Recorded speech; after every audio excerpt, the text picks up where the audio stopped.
नमस्कार, मैं हूं संजय शर्मा। आप देख रहे हैं 4 PM न्यूज नेटवर्क। अभय दुबे जी के संग रोज शो करता हूं। उन्होंने भी स्वीकार किया कि भारत में कोई ऐसा खराब प्रधानमंत्री, कोई ऐसा विदेश मंत्री और कोई ऐसा सुरक्षा कला सलाहकार इतना खराब नहीं आया जिसे पता ही नहीं हो दुनिया में क्या हो रहा है। अमेरिका गए थे साहब हमारे विश्व गुरु जी नारा लगाने अब की बार ट्रंप सरकार, और उसने रिटर्न गिफ्ट ये दिया कि उसने पाकिस्तान के प्रधानमंत्री सेना प्रमुख को व्हाइट हाउस में बढ़िया लंच कराया और कहा कि आप ही तो दे दुनिया की आन बान शान है। बदले में विदेशी दवाओं पर 100% टैरिफ लगा दिया, यानी भारत की दवाओं की कंपनी फार्मा उद्योग तबाह। सुनने में तो आया है कि कराची में भी युद्ध पोत भी पहुंच गया। हम कहां खड़े हैं? पूरी दुनिया हमारे खिलाफ हो रही है और हम क्या कर रहे हैं? हम सोनम वांगचुक जैसे आदमी को, जो लद्दाख की शान कहा जाता है, उसको गिरफ्तार कर रहे हैं। एनएसए में गिरफ्तार कर रहे हैं। जोधपुर सुना है कि लाया जा रहा है, उसको ले आए हैं उसको। क्या हो रहा है देश में? क्या ज्ञानेश कुमार डर गए हैं? और ज्ञानेश कुमार के सरेंडर कहने पे मोदी जी भी डर गए हैं। बिहार में जो मोदी जी ने किया वो उम्मीद नहीं थी किसी को। क्या भारतीय जनता पार्टी मान रही है कि बिहार गया उसके हाथ से? बहुत तीखी बातचीत है अभय दुबे जी से। एक एक सवाल रोचक लगेगा और एक एक जवाब उससे बेहतर लगेगा। चलता हूं अभय दुबे जी के पास। आप तब तक 4 PM चैनल को सब्सक्राइब करिए, ज्वाइन करिए। सुनते हैं अभय जी की। 4 PM न्यूज नेटवर्क में आपका स्वागत है अभय दुबे जी। आपसे पहला सवाल पूछने से पहले मैं एक छोटा सा किस्सा बताना चाहता हूँ। एक पंडित जी थे, उन्हें सिर खोपड़ी पढ़ने का, सिर पढ़ने का बड़ा शौक था। वो एक दिन रास्ते में जा रहे थे, देखा एक आदमी मर गया, उसका केवल सिर पड़ा हुआ है और उसके सिर के ऊपर लिखा हुआ है कि अभी कुछ बाकी है। अब पंडित जी बड़े हैरान थे कि ये सिर पड़ा हुआ है, केवल एक बिल्कुल कंकाल के रूप में इस पे लिखा है अभी कुछ बाकी है। अब क्या बाकी रहा होगा? अब पंडित जी उस खोपड़ी को उठा के घर पे ले आए और दिन रात बस उसको देखें, उसका मनन करें। काम धंधा बंद हो गया, रोजी रोटी की लाले पड़ गए। तो एक दिन उनकी पत्नी ने उठा के, डंडा उठा के पूरी उसके सिर को भी तोड़ दिया। तब पंडित जी ने कहा, ओहो, अभी ये बाकी था। तो भारत और अमेरिका के संबंधों में सिर्फ यही बाकी था कि ट्रंप साहब ने व्हाइट हाउस में शहबाज शरीफ, पाकिस्तान के सेना प्रमुख को बुलाया, उन्हें महान आदमी बताया और उसके साथ ही विदेशी दवाओं पे 100% का टैरिफ लगा दिया। भारत की दवा उद्योग धड़ाम। उधर कराची में अमेरिका का एक युद्धपोत पहुंचने की खबर आ गई। इसका मतलब सिर्फ यही बाकी था। अब की बार ट्रंप सरकार का जो नारा लगाया था मोदी जी ने, तो शायद ये उसका रिटर्न गिफ्ट था। कैसे हम इतना बड़ी चूक कर गए? हमारे डोभाल साहब को कुछ पता ही नहीं रहता कि दुनिया में चल क्या रहा है। वो अपने ऊपर फिल्म बनाने में बिजी रहते हैं। कोई इंटेलिजेंस नहीं, कोई विदेश नीति नहीं। क्या अब यही बाकी था या अभी और कुछ भी बाकी है अभय जी? अभी और भी कुछ होगा। ये बात केवल यहीं पे खत्म नहीं होगी। देखिए, अमेरिका ने तय कर लिया है कि उसे पाकिस्तान को एशिया प्रशांत सागर क्षेत्र में भारत के मुकाबले एक संतुलनकारी ताकत के रूप में स्थापित करना है। ये मैं विदेश नीति की भाषा में ही आपकी बात का जवाब दे रहा हूं। जो इंडो पैसिफिक एरिया है, इस इंडो पैसिफिक एरिया में भारत एक बड़ी ताकत के रूप में उभरना चाहता था। बहुत मुद्दतों से भारत के शासक जो भी रहे हों, भारत मनमोहन सिंह से पहले,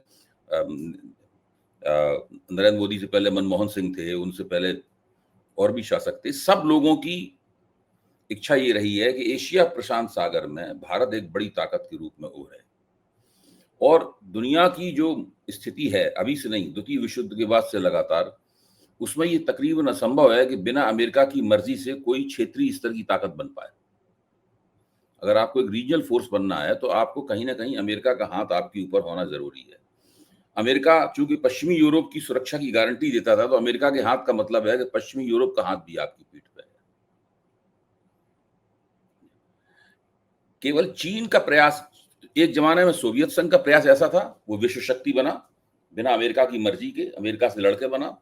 और चीन का प्रयास, चीन इस स्थिति में है कि वो अमेरिका से जद्दोजहद करके, अमेरिका से प्रतियोगिता करके अपने आप को कायम किए हुए है। इसके अलावा दुनिया में ऐसा कोई उदाहरण नहीं है। यहां तक कि यूरोप भी, जब ट्रंप साहब नाखुश हो गए यूरोप से और यूरोप को उन्होंने, ट्रंप साहब ने धता बतानी शुरू कर दी, तो यूरोप भी थोड़ी बहुत फूफा शुरू में करने के बाद में अब अमेरिका के पीछे लाइन लगाकर खड़ा हुआ है। क्योंकि यूरोप जानता है कि वो सामरिक शक्ति अपनी, अगर स्वतंत्र बनाना चाहता है तो उसे कम से कम 20 साल लगेंगे और ट्रिलियंस ऑफ डॉलर खर्च करने पड़ेंगे। यूरोप की समृद्धि का राज यही है कि उसे फौज पे नहीं पैसा खर्च करना पड़ता, अमेरिका उसके बिहाफ पे खर्च करता है। तो अब जब अमेरिका ने ये तय कर लिया है कि भारत को उभरने नहीं देना है, तो उसे बीच-बीच में भारत को वो झटके देते ही रहना होगा और वो झटके पाकिस्तान के ज़रिए ही दिए जाएँगे। पाकिस्तान जो है ना वो अब अमेरिका कोई भूटान के ज़रिए थोड़ी ना भारत को प्रतिसंतुलित करेगा या नेपाल के ज़रिए थोड़ी ना भारत को प्रतिसंतुलित करेगा या श्रीलंका के ज़रिए नहीं भारत को प्रतिसंतुलित करेगा। क्योंकि चीन और अमेरिका की जो प्रतियोगिता है, उस प्रतियोगिता के केंद्र में भी पाकिस्तान है और पाकिस्तान ने चूंकि एटमी हथियार प्राप्त कर लिए हैं, पाकिस्तान ने जैसे भी प्राप्त किए गए हों, किन परिस्थितियों में प्राप्त किए गए हों, हमें उनके बारे में पता है और हम आगे भी और इस पर चर्चा कर सकते हैं। लेकिन हकीकत यह है कि दुनिया का अकेला ऐसा इस्लामिक देश है जिसके पास परमाणु हथियार हैं। इसीलिए अभी उसने सऊदी अरब से एक बहुत जबरदस्त समझौता किया है पाकिस्तान ने और सऊदी अरब को ऐसा आश्वासन दिया है जो कोई भी देश किसी और दूसरे देश को नहीं दे सकता। अगर आपके ऊपर हमला होगा तो हमारे परमाणु हथियार आपके इस्तेमाल के लिए खुले होंगे।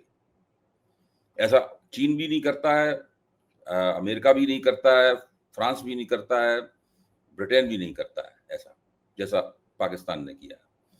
तो पाकिस्तान अपने लिए एक विशिष्ट जगह बना रहा है। अमेरिका की उसमें भरपूर मदद है और चीन भी पाकिस्तान के साथ है। पाकिस्तानी विदेश नीति की सफलता का राज ये है कि उसने एक साथ अमेरिका और चीन दोनों को साथ रखा है। अब आप देखिए, पाकिस्तान के प्रधानमंत्री और पाकिस्तान के फील्ड मार्शल मुनीर वहां जाते हैं और कहते हैं कि आपने युद्ध विराम कराया, तारीफ करते हैं ट्रंप की, और जिन हथियारों से वो लड़ रहा था, जिस एयर डिफेंस सिस्टम से लड़ रहा था, वो चीन के दिए हुए थे। इसका मतलब चीन और अमेरिका दोनों पाकिस्तान के साथ हैं, भारत के साथ कोई भी नहीं है। भारत इस मामले में पूरी तरह अकेला पड़ गया है और भारत की जो दुनिया में एक महत्वपूर्ण और ताकतवर राष्ट्र बनने की जो महत्वाकांक्षाएं थी, उनको इस पूरे घटनाक्रम से बहुत बड़ा धक्का लगा है। इसलिए इस प्रकार के झटके लगते रहेंगे। लेकिन लेकिन अभय जी, ये बिजनेस के धक्के लगे तो सही मान भी लिया जाएगा, लेकिन पाकिस्तान में अमेरिका के कराची में युद्धपोत पहुंचने की खबर ये अपने आप में चौंकाती है, क्योंकि भारत की गोदी मीडिया ने जब झड़प हुई थी तो कराची पे कब्जा करा दिया था भारत का। कराची पे हमला हो गया, भारत का कब्जा हो गया, तो कराची बड़ी सेंसिटिव जगह है। वहां अगर अमेरिका का युद्धपोत पहुंच गया, ऐसी खबरें हैं सामने, तो ये भारत के लिए सुरक्षा की दृष्टि से तो बड़ा खतरा है। एक तरफ हमने प्रधानमंत्री जी ने, हम एक लाइन मैं पूरी कर दूं, अभय जी याद होगा बड़ा खतरनाक बयान दे दिया था प्रधानमंत्री जी ने। ये कहा था कि अगर भारत पे इस तरह का कभी कोई आतंकी हमला हुआ तो इसे भारत के खिलाफ युद्ध माना जाएगा और हम युद्ध की तरह कार्रवाई करेंगे। मुझे लगा ये बड़ा नहीं, खतरनाक बयान है। आतंकी कोई भी घटना करेंगे तो बहुत उनके लिए लॉटरी लग जाएगी। घटना करो, युद्ध करो आप। इसको तो मोदी जी के नेतृत्व में भारत सरकार ने अपनी इंटरनल सिक्योरिटी की और एक्सटर्नल सिक्योरिटी की डॉक्ट्रिन के तौर पर पेश किया था। विदेश नीति के एक नए सिद्धांत, एक आधारभूत सिद्धांत के तौर पर पेश किया था कि भारत के खिलाफ की गई कोई भी आतंकवादी कार्रवाई जो है ना, वो डिक्लेरेशन ऑफ वार मानी जाएगी और भारत उसके खिलाफ वार छेड़ देगा। तो उसमें बहुत से लोगों ने कहा था कि भाई ऐसा आप कब तक करेंगे, क्योंकि जो आतंकवादी संगठन होते हैं वो तो जरूरी नहीं है कि किसी के नियंत्रण में हमेशा काम करते रहे हो। वो तो नॉन स्टेट एक्टर्स होते हैं। एक वक्त तक वो किसी स्टेट के तहत काम भी करते हैं, लेकिन जब चाहते हैं तो उसके बाद का उल्लंघन कर कुछ भी कर देते हैं। अगर भारत की तरफ किसी ने संगठन कर दिया तो क्या उस देश पे थोड़ा चढ़ दौड़ेंगे, पूरा तो ना कर लेंगे उससे। लेकिन मोदी जी तो किसी की सुनते नहीं है और मोदी जी के जो सलाहकार मंडल है वो भी बड़ा अजीबोगरीब किस्म का है। दुनिया का सबसे अक्षम विदेश नीति का सलाहकार मंडल मोदी जी का है। विदेश नीति दुनिया के सबसे अक्षम विदेश नीति के मामले में प्रधानमंत्री हैं और एस जयशंकर दुनिया के सबसे अक्षम विदेश मंत्री। ये स्थिति है यहाँ की। इनको कुछ भी नहीं पता है। ये केवल एक ही तिकड़म में लगे रहते हैं कि किस तरीके से एक झूठा नैरेटिव गढ़ा जाए और अपनी सत्ता को किसी तरीके से बनाए रखा जाए। मीडिया चूंकि इनके हाथ से खाना खाता है, इनके हाथ से दिया हुआ पानी पीता है, इसलिए इनसे वो जवाब तलबी करता नहीं, इसलिए किसी बात का इनको डर नहीं है। तो ये जो परिस्थिति है, ये परिस्थिति भारत के लिए बहुत नुकसानदेह है। आपका कहना बिल्कुल सही है। और मैं ये मानता हूं कि किसी भी समय कुछ ऐसा हो सकता है जो अनिष्ट हो जाएगा। बिल्कुल ठीक कह क्योंकि रहे हैं। पाकिस्तान और पाकिस्तान के जो हुक्मरान हैं, वो अमेरिका और चीन की शह से कोई गलत काम भी कर सकते हैं। ऐसा गलत काम कर सकते हैं, इसके बारे में अभी हम लोग कोई सोच नहीं सकते। बिल्कुल सही बात है। और मैं देखिए ना, इस तरह के आंदोलन भड़कने लगे। अब जैसे अरुणाचल का मामला, जब प्रधानमंत्री को काला झंडा दिखाया, लद्दाख का मामला, सोनम वांगचुक को एनएसए में गिरफ्तार कर लिया गया। आम आदमी पार्टी के सांसद संजय सिंह ने कहा कि अभी कुछ महीने पहले से तो सोनम वांगचुक बड़े अच्छे थे, उन्होंने वाकई में लद्दाख में, मैं तो गया हूँ कई बार, वहाँ की उनकी बड़ी प्रतिष्ठा है, उन्होंने कई अच्छे मूवमेंट किए हैं, लेकिन अब वो एनएसए के तहत गिरफ्तार कर लिए गए। संजय सिंह ने और अरविंद केजरीवाल ने कहा कि ये लोकतंत्र की हत्या है कि आप, चीन से लगा हुआ इलाका है वहाँ पे, लगातार सोनम वांगचुक चीन की गतिविधियों का विरोध करते रहे हैं। लद्दाख बड़ा सेंसिटिव है हमारे लिए, और मैं तो बहुत बार गया हूँ, मैंने देखा है, बड़ा सुंदर है लेकिन बड़ा सेंसिटिव है। लद्दाख भाई अगर देखिए भड़क रहा है, सोनम वांगचुक की गिरफ्तारी हो रही है, तो ये तो बड़ा खतरनाक सब। संजय जी, चूंकि भारतीय जनता पार्टी के दफ्तर पे हमला किया गया और उसमें आग लगा दी गई, तो सरकार को कुछ ना कुछ बड़ा करके दिखाना था। ये सरकार चलती ही इसी कीमत पे है कि कोई इस तरह से प्रतिक्रिया करो, लोगों को लगेगा अरे जबरदस्त काम कर दिया, वाह वाह मोदी जी ने ये कर दिया, जबरदस्त काम कर दिया। और उनके सपोर्टर और मीडिया उसी बात पे चलते हैं।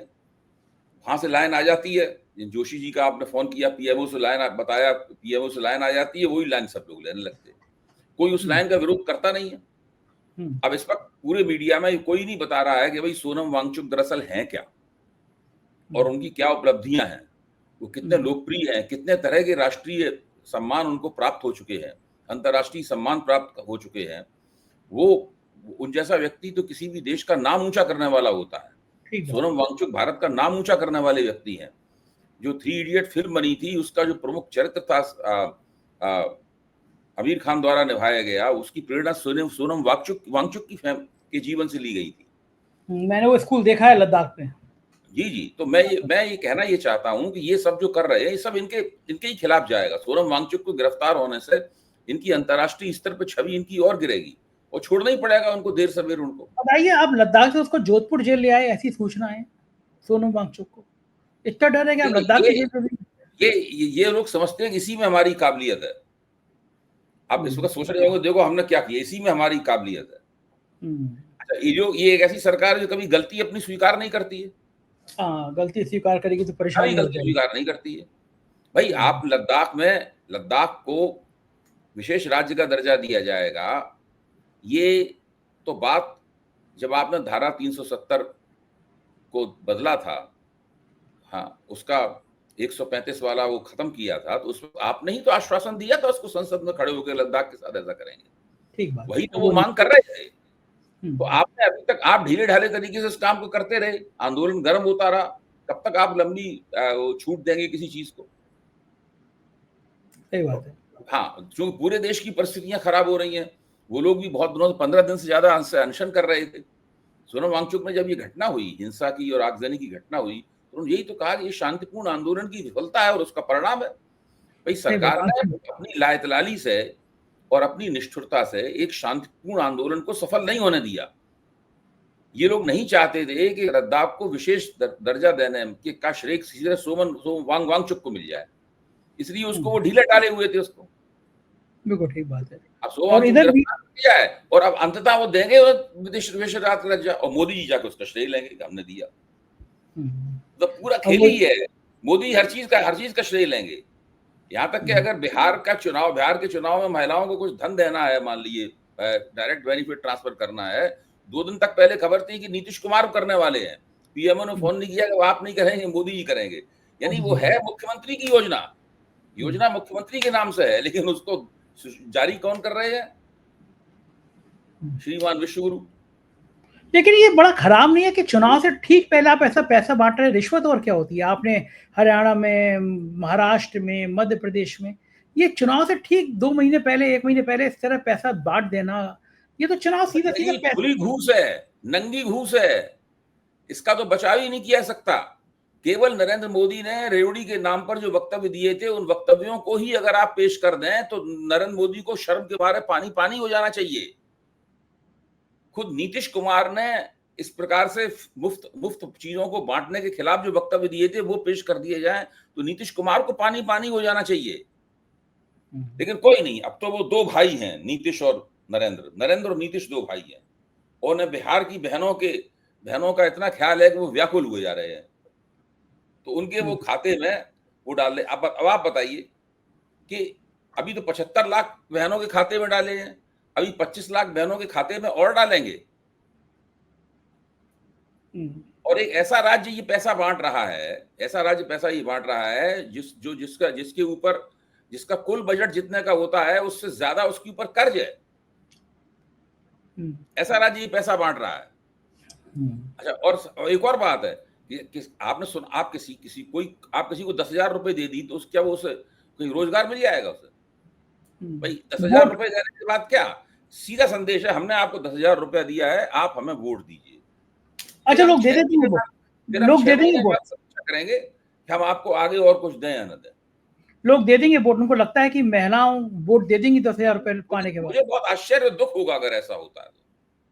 देखिए, देश बहुत गरीब देश है, लोगों को सरकार अचानक पैसा देती है तो उनके मन में थोड़ा सा एक राहत उन्हें फील होती है, और कृतज्ञता भाव भी पैदा होता है स्वाभाविक रूप से। लेकिन अगर ऐसा होता है कि मोदी जी 20 साल से चल रही सरकार, 20 साल से सरकार ने कुछ नहीं किया महिलाओं के लिए, जो किया वो सब ऐसा ही है, मतलब कुछ खास नहीं है उसके अंदर, कोई कोई ठोस उपलब्धि नहीं है उसके अंदर। अगर इस तरह से रुपया बांट के ये लोग वोट ले सकते हैं और दोबारा सरकार में आ सकते हैं तो ठीक है, इसी तरह देश में इसी तरह के लोग हुकूमत करेंगे, हम लोग कर ही कह सकते हैं। लेकिन मेरा मानना यह है कि ये सब करने के बावजूद भी उनको महिलाओं के वोट उस तरह नहीं मिलेंगे जिस तरह की उन्हें उम्मीद है। तो ये ना, मुझे लगता है कि जो जैन जी का माहौल बदला है, नौजवान लोगों ने माहौल बदला है, एक बात। दूसरा, बिहार में जिस तरह वोट चोरी का मामला गरमाया है, लोगों के जहन में यह आया है कि वोट चोरी करके चुनाव जीतते हैं। इन दो बातों ने चीजें बदली हैं। इसी का नतीजा है कि ये जो हैं महिलाओं को इस तरह रुपए देकर सोच रहे हैं कि शायद हमारी हुकूमत बच जाए। आपको लगता है जैन जी के तेवरों ने और राहुल गांधी के वोट चोरी ने मामला रोका है, डराया है? देखिए, माहौल तो इनके खिलाफ है। अच्छा, आज मैंने इस बात का पता लगाया कि जो महिला वोटर हैं उनमें जो यादवों में जो महिला वोटर हैं उनका नीतीश कुमार के प्रति क्या दृष्टिकोण है, मुसलमानों में जो महिला वोटर हैं उनका नीतीश कुमार के प्रति क्या दृष्टिकोण है, सीपीआई एमएल के जो के समर्थक का जनाधार है उनका, उसकी जो महिलाएं हैं उनका एनडीए के प्रति क्या दृष्टिकोण है, मदन सहनी की जो पार्टी और बिरादरी है निषाद, उनका मशवरा, उनका क्या दृष्टिकोण है इनके बाद। तो दरअसल ये जो महिलाएं हैं, ये महिलाएं एनडीए का समर्थन नहीं करती, ये नीतीश कुमार के साथ नहीं है। अच्छा, अब राहुल गांधी ने एक संकल्प पत्र पेश किया है पिछड़ी जातियों वाले सवाल पे, और उन पिछड़ी जातियों में बिहार की पिछड़ी जातियों के नेता ही उनके साथ थे, जिनकी जिनकी जिनकी राय पर उन्होंने ये सारा किया है। देखिए, पाला खिंच गया है। आज प्रियंका गांधी ने भी सदाकत आश्रम में एक बहुत बड़ा महिलाओं का संवाद आयोजित किया। वो कोई छोटी मोटी घटना नहीं थी। उस घटना में प्रियंका गांधी खुद कम बोली। वहां पर जो महिलाएं आई हुई थी, चाहे वो आशा में काम करती हों, चाहे वो आंगनवाड़ी में काम करती हों, चाहे वो कौन सी दीदी हैं वहां पर, जीविका दीदी हों, वो हों, सबको बुलाया गया था, और सब ने अपने अपने तजुर्बे बताए कि उनकी सरकार के प्रति क्या तजुर्बे हैं, और वो क्यों, जिस तरह उन्होंने एक जमाने में सरकार को स्थापित किया था उसी तरीके से सरकार को वो हटाने के लिए प्रतिबद्ध हैं। इस प्रकार की तमाम महिलाओं ने बातचीत की। तो फिर प्रियंका गांधी ने उसे यही कहा कि भाई, एक बार आपको पैसा दे दिया जाए, इससे तो आपका सम्मान नहीं होता, इससे तो आपको रोजगार नहीं मिलता। महागठबंधन ने कहा कि हम आपको 2,500 रुपए पर महीने देंगे लगातार, हम आपके स्वास्थ्य की रक्षा के लिए जितना भी आपका इलाज होगा, चाहे सर्जरी हो, चाहे दवाएं हो, चाहे हॉस्पिटलाइजेशन हो, उसके लिए हम आपको 25 लाख रुपए देंगे, जैसे राजस्थान में दिया गया था। हम शहरी और ग्रामीण परिवारों को 3 डेसिमल और 5 डेसिमल मुफ्त जमीन देंगे, और उनकी मिल्कियत जो है, उनकी ओनरशिप, उनका मालिकाना जो है वो महिलाओं के नाम करेंगे। तो उन्होंने भी अपना मॉडल रखा है इनके सामने। तो अब ये क्या होता है, और साथ में ठीक बात है। माहौल भी इन लोगों के पक्ष में नहीं है। इस बात को ये लोग अच्छी तरह जानते हैं। देखिए, मोदी जी इस बात को जानते हैं कि अगर वो बिहार का चुनाव हार गए तो उनका उनका ग्राफ फिर रुकेगा नहीं, फिर कोई मोदी कितना भी थामने की कोशिश करे वो नीचे गिरते ही चला जाएगा। इसलिए वो किसी भी कीमत पर हर हथकंडा अपनाकर बिहार का चुनाव जो है वो हारना नहीं चाहते। हाँ, इसीलिए क्योंकि लोग तो देखिए आज जो उन्होंने किया है वो भारत के इतिहास में चुनाव से पहले किसी भी राज्य में होने वाला सबसे बड़ा डायरेक्ट बेनिफिट ट्रांसफर है आज तक का। ये कोई छोटी मोटी डर ही घटना नहीं। कहलाता है, ये डर ही कहलाता है। जी हाँ। इस बीच में ज्ञानेश कुमार को भी डर लगने लगा है, क्योंकि सुप्रीम कोर्ट ने उत्तराखंड में जो चुनाव आए हुए थे तो राज्य निर्वाचन आयोग पर 2 लाख रुपए का जुर्माना लगाया है। गुरदीप सिंह सप्पल लगातार कांग्रेस के प्रवक्ता उत्तराखंड में बहुत नीचे तक स्तर तक जाके पड़ताल कर रहे थे, और ये मामला दोहरी चुनाव वाला गया वहां पे सुप्रीम कोर्ट में 2 लाख रुपए का जुर्माना। यानी शुरुआत हो गई है, और निर्वाचन आयोग को समझ में आ रहा होगा कि अब इस तरह वोट चोरी का, जिस तरह कर्नाटक में सीआईडी जांच कर रही है, शायद सपने में राहुल गांधी नजर आने लगे होंगे ज्ञानेश कुमार को। देखिए इन लोगों के लिए ये जो एक नापाक गठजोड़ है भारतीय जनता पार्टी और ज्ञानेश कुमार के बीच में, जिसको राहुल गांधी कहते हैं भाई इन दोनों के बीच में पार्टनरशिप है, ये दोनों पार्टनरशिप में काम करते हैं, तो ये गठजोड़ जो है इस गठजोड़ की पोल तो राहुल गांधी ने खोल दी है पूरी तरीके से। अब इसके ऊपर लगातार चोट पे चोट होती ही रहेगी, और अदालतें कब तक हाथ खींचेंगी अपना। कभी ना कभी तो अदालतों को इनके खिलाफ एक ठोस कोई फैसला देना पड़ेगा उनके ऊपर। तो ये सब मामला इस तरीके से चल नहीं पाएगा जिस तरह ये लोग चलाना चाहते हैं। दूसरा मुझे ये लगता है कि अभय जी की एक चीज और भी हो रही है। मैं कुछ ऐसे मुस्लिम धर्म गुरुओं को जानता हूँ जिनके बारे में ये आरोप लगता है कि वो बीजेपी के इशारे पे काम करते हैं, और मैं जिस तरह एक हिंदू कटबुल्ले हैं, ऐसे मुस्लिम में भी कुछ एक तबका ऐसा है जो शायद चाहता है कि माहौल खराब हो। आई लव मोहम्मद के नाम पर देश भर में एक आंदोलन खड़ा हो रहा है। कोई समस्या नहीं है, मैं भी मोहम्मद साहब को बहुत मानता हूँ, बहुत पसंद करता हूँ।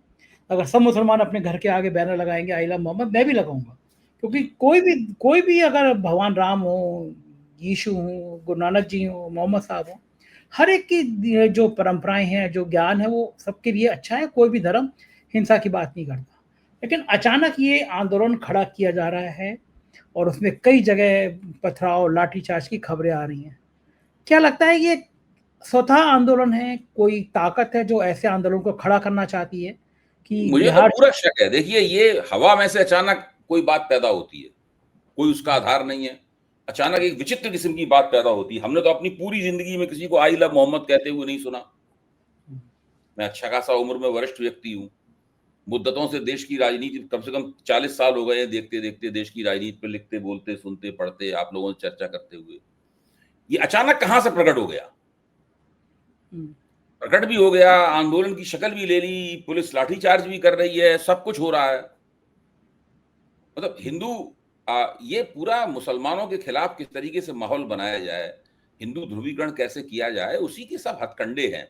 और जब तक ये सरकार भारतीय जनता पार्टी की रहेगी, जब तक इन लोगों के ऊपर एक इफेक्टिव, प्रभावशाली, प्रभावी रोक नहीं लगती, तब तक ये बीच बीच में ये दिन रात यही सोचते रहते हैं कि कुछ ऐसा ही किया जाए। ये दिन रात ये सोचते रहते हैं। अब जैसे कि मान लीजिए जो राम मंदिर बन गया, अब राम मंदिर के पास में वो मस्जिद भी बननी है, सुप्रीम कोर्ट का है, तो अब विनय कटियार साहब प्रकट हो गए। विनय कटियार बिल्कुल लुप्त थे हवा में, बिल्कुल गायब थे विनय कटियार, ऐसा लगता है उनका वजूद मिट गया है। आज अखबार में उनकी तस्वीर है, हाथ जोड़े हुए नमस्ते कर रहे हैं, कह रहे हैं मस्जिद की कोई आवश्यकता नहीं है। तो कोई कुछ भी, देखिए ये बिल्कुल दिन रात यही करते रहते हैं लोग। ये एक मशीन है, सांप्रदायिकता की एक मशीन है, जैसे चक्की लगातार चलाते रहो तो पीसती रहती है वो। तो ये एक ऐसी चक्की है जो लगातार सांप्रदायिकता का आटा पीसती रहती है, धीमे या तेज गति से पीसती रहती है। और इन लोगों को लगता है कि इस तरीके से हमेशा माहौल और राजनीति को गर्म किए रखो। ऐसे ही उत्तर प्रदेश में मुख्यमंत्री दे रखा है, उसका दिन रात यही काम है, केवल कोई इसके अलावा कुछ आता ही नहीं है उसको। राजनीति का बिल्कुल एक ही लहजा उसे पता है, और दूसरे किसी लहजे में राजनीति होती है उन्हें पता नहीं। कोई दिलचस्पी भी नहीं है उसके अंदर, ना प्रशासन में दिलचस्पी है, ना उत्तर प्रदेश में कुछ किसी चीज में कोई दिलचस्पी नहीं है। केवल मुसलमान विरोध, मुसलमानों को गाली दो, हिंदुओं को भड़काओ, इसके अलावा और कुछ नहीं आता। बिल्कुल ठीक है, यही हालात हैं। बहुत बहुत शुक्रिया अभय जी, आपने तसल्ली दी। ये तो अभय दुबे जी, पूरी बातचीत आपने सुनी और आपको भी यकीन हो गया होगा कि बात में वजन बहुत है वास्तव में हालात बिगड़ रहे हैं। जैन जी ने माहौल खराब कर दिया, तनाव पैदा कर दिया सरकार का। माहौल खराब करना गलत शब्द है, जैन जी ने माहौल बना दिया है, क्योंकि नौजवान किसी देश का माहौल बनाते हैं। कैसी लगी बातचीत बताइएगा जरूर। शुक्रिया, थैंक यू।